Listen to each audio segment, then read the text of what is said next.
Hubo hace pocos días una novedad que pasó obviamente bastante desapercibida para los medios hegemónicos y fue el fallo del juez Daniel Rafecas.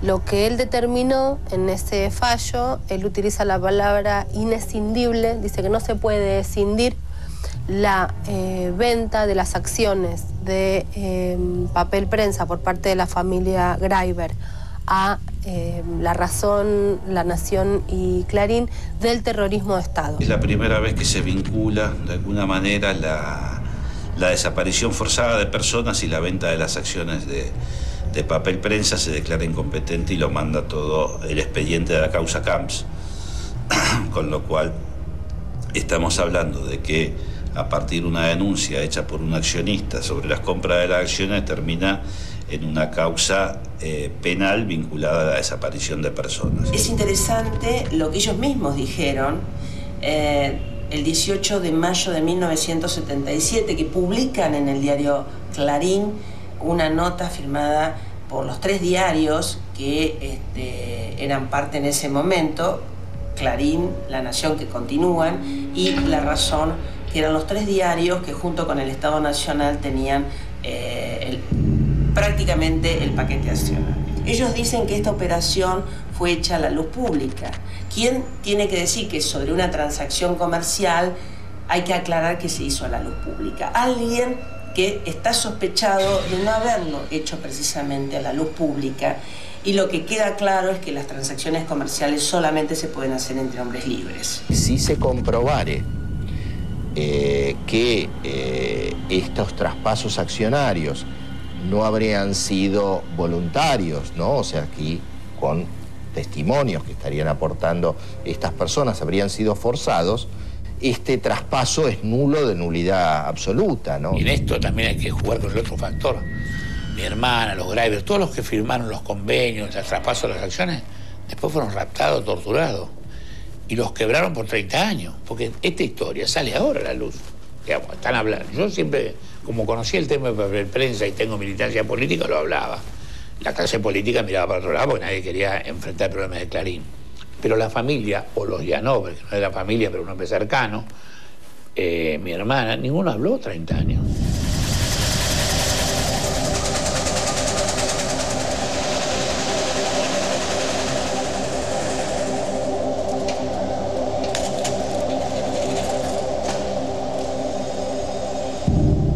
Durante todos estos 34 años, a mucha gente, yo siempre le dije, cuando hablan de mi marido o me preguntan, siempre le dije que el costo de su vida fue papel prensa. Y también dije que yo creía, y digo que creo que, por eso estoy acá, ¿no? que papel prensa es una gran industria para el país y que sin duda todos tienen claro que es el verdadero poder de comunicación.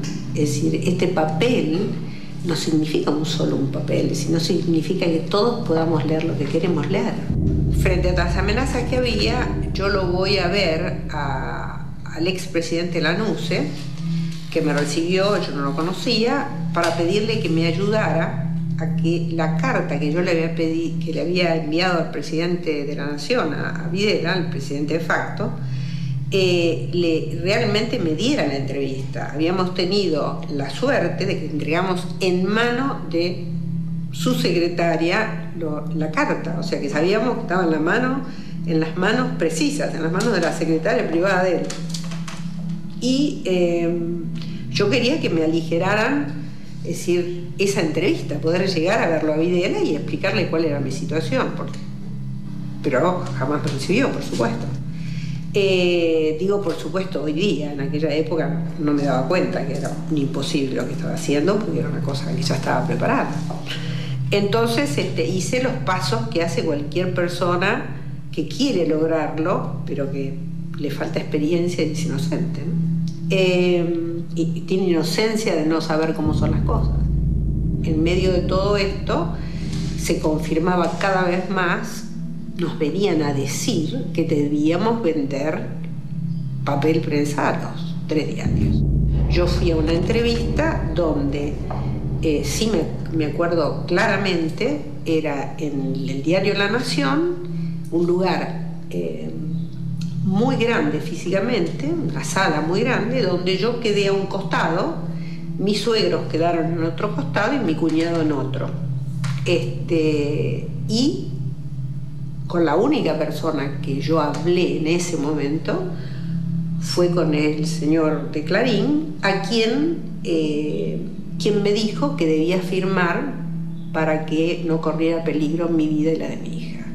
No me acuerdo si exactamente es así o directamente usó la palabra morir, pero básicamente lo que me dice es que debo firmar, cosa que yo firmé sin leer lo que firmé. Ninguno de nosotros nunca supo el precio, nunca hubo precio, nunca supimos que firmamos, nunca tuvimos copia de lo que firmamos. Nosotros no éramos personas que íbamos preparadas, alguien nos preparaba para ir a una reunión, un abogado, alguien, porque no sabíamos, vivíamos a los ponchazos, o sea, nos venían las cosas, digamos, sin ninguna posibilidad de ayuda, ¿no? De alguien que nos ayudara. Y entonces yo encima siento que la situación se marca mucho más de desprotección por separarnos. Es decir, nunca estábamos juntos, es decir, por un lado mi suegro y mi suegra y por otro lado yo con mi nieto. Entonces, yo ni veía a los demás. Yo lo único, como ya lo he escrito, que recuerdo para siempre, ¿no? Es la mirada de este hombre. Está mal que diga para siempre, porque creo que cuando esto se termine, esta va a ser una de las liberaciones también, ¿no? Que va a desaparecer la mirada de Mañeto. Yo supe perfectamente que este hombre no tenía la menor duda en lo que decía, no tenía la menor piedad. Era un hombre absolutamente decidido y claro en lo que me estaba exigiendo, no pidiendo. Desaparece toda la familia. Primero mi suegro, que no me acuerdo exactamente el día, pero habrá sido 4 o 5 días antes que yo. Después desaparezco yo el 14 de marzo de 1977. Ese día empieza mi tortura, o sea, ese mismo día me empiezan a torturar. Y yo realmente desconocía toda esta situación como era. Escuchaba los ladridos de un perro, tenía los ojos tabicados, tapados, y recibía además muchos golpes, que eso es lo que la tortura eléctrica, la picana, es muy dolorosa y te quema después, ¿no? Pero los golpes te hacen perder el aire. Entonces me quedaba sin respiración y realmente la sensación era que me moría, es decir, que no iba a poder salir del golpe, más que el dolor de la picana, que es muy intenso, y sobre todo en las zonas que ellos atacan.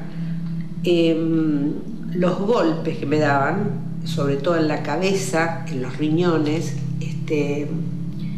eran muy fuertes, ¿no? Yo estaba atada a una cama de fierro, elástico, y en la desesperación me quería salir de ahí, ¿no? En la desesperación del dolor. Eso me ha traído problemas, pero el más grande que tuve es el que tuve un tumor cerebral, del cual me operaron estando en la cárcel en el año 82, porque un coágulo de sangre que se desprendió en los golpes que me daban en la cabeza fue formando un tumor que creció tanto que ingresó hacia adentro del cerebro, en la zona occipital, y hacia afuera. Tengo una gran cicatriz porque me abrieron la mitad de la cabeza. Una persona que es fundamental, que era el segundo de mi marido, que era Jorge Rubinstein, un hombre con el que yo había convivido en Nueva York, en mi casa. Él se quedaba a vivir en mi casa cuando trabajaba allá, venía de Buenos Aires, que conocía a su familia, es decir, y que realmente, sin la menor duda, era el segundo de David, era el que, pocos meses que yo vengo acá, tiene un accidente extrañísimo en la ruta hacia La Plata, en un remis, que nunca tuvo explicación y quedó inválido hasta que lo llevaron a la tortura prácticamente. Este hombre desaparece de nuestra vida, que además de casualidad vivió y que por supuesto muere en la tortura, al lado nuestro, porque necesitaban que ese hombre no viviera. Es decir, la información que este hombre tenía, nadie quería que se supiera. Yo no tengo la menor duda de que acá toda la historia creada a posteriori con respecto a Montoneros es nada más que el perfecto telón para tapar el sacarnos, por si modificábamos algo o alguien nos ayudaba a modificarnos, sacarnos de la vida pública por 6 años como me sacaron a mí.